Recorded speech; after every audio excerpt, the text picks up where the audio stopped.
Welcome back. We now send it out to our own Jesse Punch, who brings us one of the coolest stories you'll see this year. Regular viewers know the historic Graves house was saved by developer Thomas Viljak. Jesse caught up with him to see how this project is rolling along. Take us there, Jesse. I'm here with Bluffton developer Thomas Viljak. How are you doing today, Thomas? Doing fine, Jesse. Thank you very much for coming out. Well, we're happy to be here. Can you explain a little bit what your plans are for the historic Graves house? Sure. The Graves house, the United Methodist Church owns the Graves house, and they came to me saying, hey, do you think you could properly move this to another site on Bluffton Road so we could still meet our permitting requirements with the Historic Preservation Commission?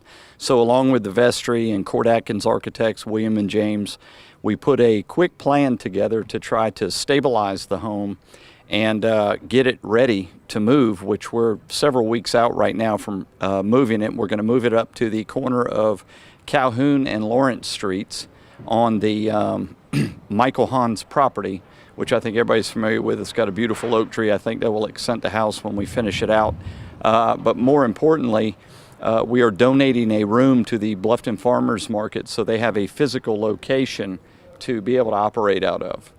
That's great. I know a lot of people are excited about that. How long does a project like this usually take? Well, with the tight timeline we had, I would say it probably should take another 3 months, really.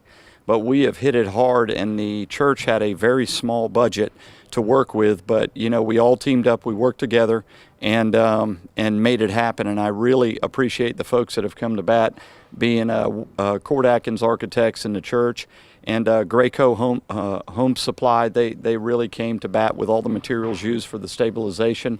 And All Care Tree Service, Rob Dismuke, is going to be a part of tree pruning and removing the trees along the route to get it there. And as far as the house goes, I hear there's a very interesting story that involves the 3 flags on the front porch. Can you explain that? Yeah, absolutely. I don't think much explanation, Jesse, needs to be given to our United States flag. Over time, that's where we are today as a nation, and it's awesome.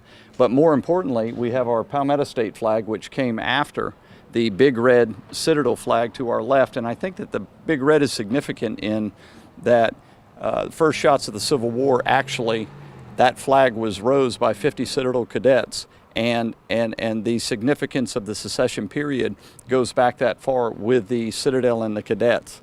And I think in as far as the fabric and how we grew from Bluffton, we're a strong Confederacy here back in those days. And historically, you know, this home being built by a Union soldier, the significance of all of us being one today as a community in the United States of America it's interesting to understand all these complex moving parts of how we are where we are today as a nation.